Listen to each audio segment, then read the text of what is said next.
ومن أعرض عن ذكري فإن له معيشة ضنكا۔ اسلامی مالیات ایک ایسا پروگرام جس میں آپ جان سکیں گے اسلامی مالیات کے اسرار و رموز، تاریخ، نظریہ اور عملی مسائل اور ان کا حل۔ اسلامی مالیات جناب محمد ایوب کے ساتھ، پروڈیوسر ندا نعیم، پیشکش رفا انسٹیٹیوٹ آف میڈیا سائنسز۔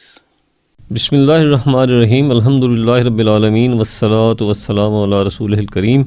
آج ہمارا یہ دوسرا پروگرام ہے اسلامی مالیات، جو رفا انٹرنیشنل یونیورسٹی کی ایک پبلیکیشن ہے اور جو بنیادی طور پر انڈرسٹینڈنگ اسلامک فائنانس، جس کو جان وائلی اینڈ سنز نے لندن سے 2007 میں پبلش کیا تھا، اس حوالے سے اس کا یہ تعارفی پروگرام جو پیش کیا جا رہا ہے۔ تو اس طرح جو اس سے پہلا پروگرام تھا اس میں ہم نے اوورآل کتاب کا تھوڑا سا تعارف کرایا۔ آج ہم اس کے پہلے چیپٹر کے بارے میں بات کریں گے، جو بنیادی طور پر انٹروڈکشن یعنی تعارف کے حوالے سے ہے۔ اس میں یہ ہے کہ اس کا نام اگرچہ تعارف رکھا گیا ہے، لیکن اوورآل جو اس وقت جو کیپٹلسٹک نظام ہے اس کے تحت جو اسلامی معاشی منظرنامہ ہے وہ بیان کیا گیا ہے کہ اس سے انسانیت کتنی تنگ ہے اور معاشی اور مالیاتی مسائل کتنے بڑھ گئے ہیں، حتیٰ کہ ترقی یافتہ ممالک جو ہیں وہ بھی اس سے نہیں بچے۔ تو اس صورت میں کیا کیا جائے؟ تو پہلے بتایا گیا ہے کہ یہ صورتحال ہے کیا، پھر اس کے ذمہ دار کون کون سی چیزیں ہیں، اور اس کے بعد پھر یہ بتایا گیا ہے کہ اسلام اس کا ایک حل پیش کرتا ہے، اور اس چیپٹر کے آخر میں اس کتاب کا جو پلان ہے اس کے مختلف حصے ہیں وہ بیان کیے گئے۔ تو سب سے پہلے ہم بات کریں گے کہ عالمی معاشی منظرنامہ کیا ہے جس کو مد نظر رکھتے ہوئے یہ کتاب تحریر کی گئی۔ تو دیکھا جائے تو دنیا میں پچھلی صدی کے دوران دو بڑے نظام جو کام کر رہے تھے، ایک سوشلسٹک اور سوشلزم کمیونزم کا نظام، اور دوسرا جو تھا وہ سرمایہ دارانہ نظام جس کو کیپٹلسٹ سسٹم کہا جاتا ہے۔ تو سوشلزم ناکام ہوا اور 1980 کے دہائی میں وہ ختم ہو گیا۔ اس کا پورا جو ایک نظریہ تھا وہ ہی دھڑام سے نیچے آ گیا، اور USSR United States of Soviet جو رشین ریپبلکس تھیں وہ ختم ہو گئیں، اور روس کئی سارے حصوں میں تقسیم ہو گیا، اور وجہ اس کی یہی تھی کہ وہ نیچر اور نیچرل لا کے خلاف تھا۔ تو اب اس کے بعد پھر پوری دنیا جو ہے وہ سرمایہ دارانہ نظام کے شکنجے میں آ گئی۔ اور یہ سرمایہ دارانہ نظام کیا ہے؟ بنیادی طور پر یہ ہے کہ مارکیٹ یعنی منڈی کی قوتیں بالکل آزادی سے کام کریں، اور ان کو کوئی روکنے ٹوکنے والا نہ ہو، اور اتنی آزادی سے کام کریں کہ جو مرضی کمائے، جو مرضی نفع رکھے، اور جو مرضی کسی کو دے نہ دے، طاقتور آدمی اور کمزور آدمی جس طرح آپس میں مارکیٹ میں ایک دوسرے سے طے کرتے ہیں کریں، اور کسی کو اس سے کوئی سروکار نہیں ہونا چاہیے۔ چنانچہ ہم نے دیکھا کہ یہ جو نظام تھا، اور اس نظام کے تحت 1930 کی دہائی میں بہت بڑا گریٹ ڈپریشن یعنی کساد بازاری، عالمی کساد بازاری آئی، اور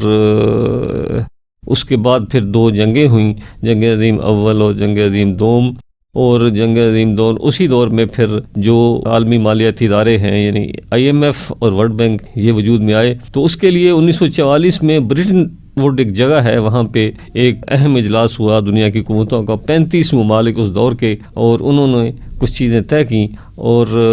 یہ طے کیا گیا کہ اس وقت تک کی جو دوسرے ملکوں کی کرنسیز تھیں، یعنی جو ہر ملک کی کرنسی ہے، وہ بجائے اس کے کہ وہ سونے سے اٹیچ ہو، سارے ممالک امریکی ڈالر سے اٹیچ کریں، اور امریکی ڈالر جو ہے وہ سونے سے اٹیچ ہو، اور اس طرح 1 اونس کے برابر $1 کی قیمت رکھی گئی، اور اس کی تھی اس طرح $35 1 اونس کے برابر۔ اور یہ نظام جو تھا جو 1944 سے آنورڈ چلتا رہا، حتیٰ کہ 1971 میں یہ بھی ختم کر دیا گیا۔ ختم اس طرح ہوا کہ کچھ ممالک نے، خاص طور پر فرانس وغیرہ نے، امریکہ سے تقاضا کیا کہ آپ جو ہمارے پاس ڈالر ہیں اس کے بدلے میں آپ ہمیں سونا دیں. تو چونکہ وہ انہوں نے نہیں دیا، اور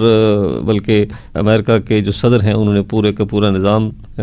وہ جو تھا جس میں طلائی معیار اور سونا اس کی بیکنگ میں ہوتا ہے کرنسی کے، اس کو ختم کر دیا. اس کے بعد پھر یہ ہے کہ پوری دنیا میں جو زر ہے یا کرنسی ہے جس کو ہم منی کہتے ہیں as a medium of exchange, اس کی کھلم کھلا تخلیق کریشن شروع ہو گئی، اور دنیا جو ہے وہ ایک مسلسل انفلیشن اور افراط زر کے شکنجے میں آ گئی. اس کا یہ نتیجہ ہوا کہ ہر ملک میں اس سے مسائل پیدا ہوئے، لیکن مسائل کی جو شدت تھی وہ ڈیفرنٹ تھی. جس ملک میں اشیاء اور خدمات بھی ساتھ پیدا ہو رہی ہیں، اس ملک میں اگر کرنسی بڑھتی ہے تو اس کا امپیکٹ کم ہوگا. لیکن اگر اشیاء و خدمات اتنی ہیں لیکن کرنسی بڑھتی جائے تو صاف ظاہر ہے وہ مہنگائی آئے گی، اور جو امیر اور غریب کے درمیان جو تقسیم دولت کا سسٹم جو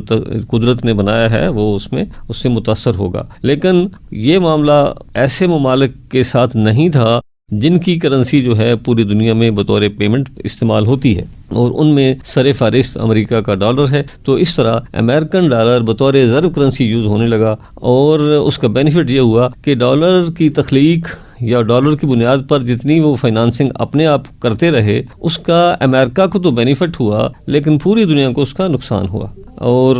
اس طرح جو معاشی منظرنامہ جو کتاب کے پہلے چیپٹر میں پیش کیا گیا ہے وہ یہ ہے کہ بنیادی طور پر دو چیزیں، ایک تو منڈی کی قوتوں کو کھلی چھٹی کہ جو مرضی چاہیں اور جو فیکٹر آف پروڈکشن جس طرح چاہیں آپس میں وہ بیچیں خریدیں، کوئی ان کو روکنے ٹوکنے والا نہ ہو. اور دوسرا جو کرنسی ہے اس کی کھلی تخلیق، خاص طور پر ریزرو کرنسی جو ہے، اور ریزرو کرنسی کا مطلب یعنی ڈالر، پاؤنڈ اور دوسری کرنسی جو انٹرنیشنل پیمنٹ کے لیے استعمال ہوتی ہیں. دوسرے لفظوں میں جب بھی کوئی منی کریٹ ہوتی ہے اور اس کے ایکویولنٹ اگر اشیاء نہ ہوں تو مہنگائی ہوگی. تو چونکہ ڈالر دنیا کا ہر شخص استعمال کرتا ہے، ایون وہ لوگ ایسے ممالک کے لوگ جن کے امریکہ کے ساتھ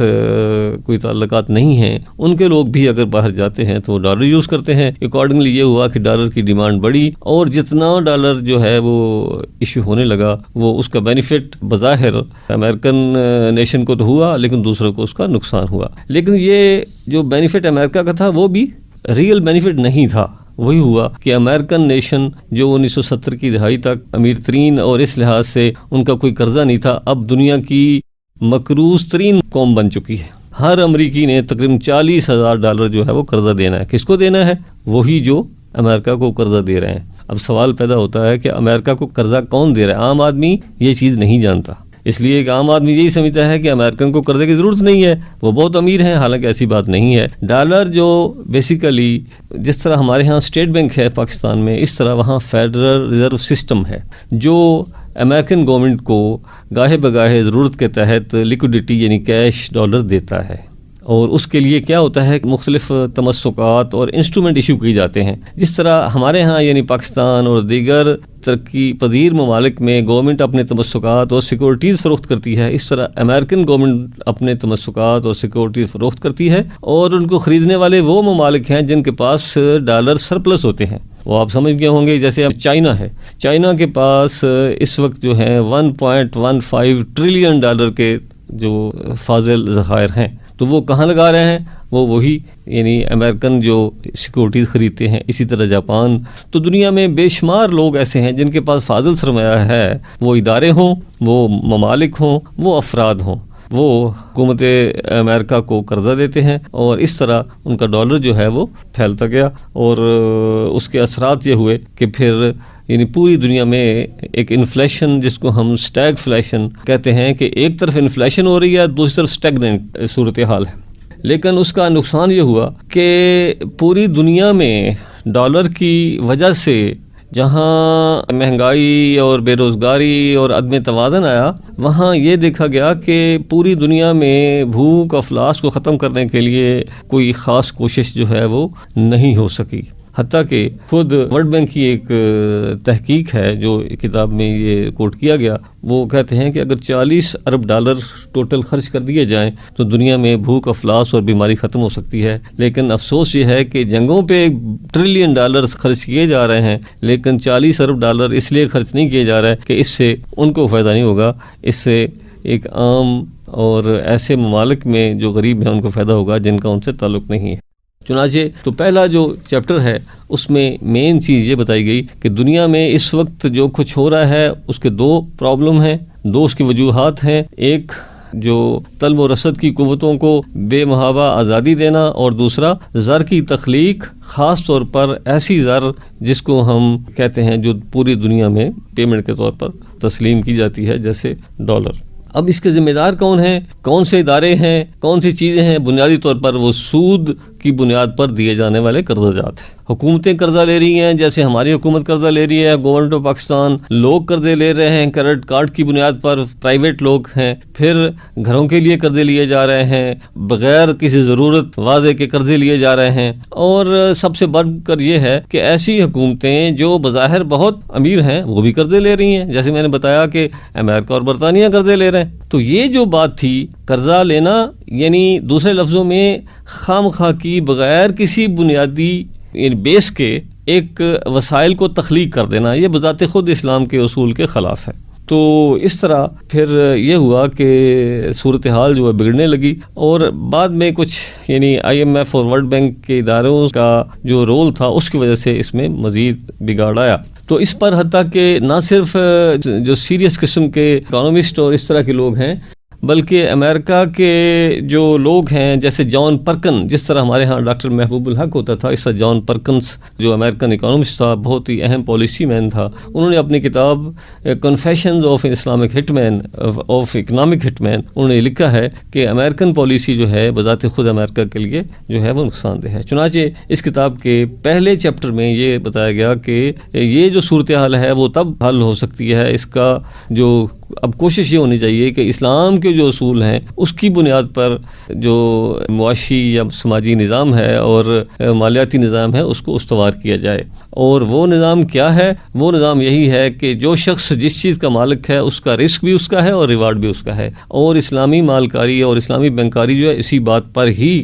جو ہے وہ بیس کرتی ہے۔ چنانچہ یہ کتاب جو ہے اس کے 3 حصے ہیں بیسیکلی، اور پہلے حصے میں جو اسلامی معاشی بنیادیں ہیں اس کے 4 چیپٹر ہیں، اور جس میں بتایا گیا ہے کہ اکنامکس، اسلامک اکنامکس کے اصول کیا ہیں اور اسلامی مالیات کے بیسک نمایاں پہلو کیا ہیں۔ اور دوسرا حصہ جو ہے اس کے 3 چیپٹر ہیں، اس میں اسلامی بینکاری اور مالکاری کے جو عقود ہیں ان کی اساس کیا ہے، یعنی اسلامک لا آف کانٹریکٹ ہے، پھر سیل پرچیز ہے، پھر لیزنگ ہے، پھر لون ہے، ان کے اوور آل اصول بتائے گئے ہیں۔ اور اہم جو تیسرا حصہ ہے اس کے 11 چیپٹر ہیں، اور ان 11 چیپٹرز میں بیسیکلی یہی بتایا گیا ہے کہ ایک جو کانٹریکٹ ہے، جیسے شرکہ ہے جس کو ہم مشارکہ کہتے ہیں، پارٹنرشپ کہتے ہیں،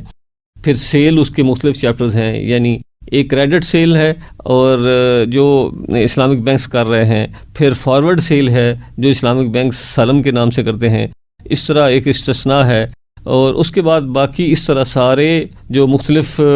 موڈز ہیں اس پر بحث کی گئی ہے۔ اور آخری 2 چیپٹر جو ہیں وہ اس پورے نظام کی جو اسلامی مالیاتی نظام ہے اس کا یہ اپلیکیشن جو ہے اس پر بات کرتے ہیں۔ تو اس طرح آج کے پروگرام میں ہم نے یہ بتایا کہ اس کا جو کتاب کا پہلا چیپٹر ہے وہ کس کس امور پر محیط ہے۔ شکریہ۔ اس کے ساتھ ہی انشاءاللہ پھر اگلے ہفتے بات ہوگی۔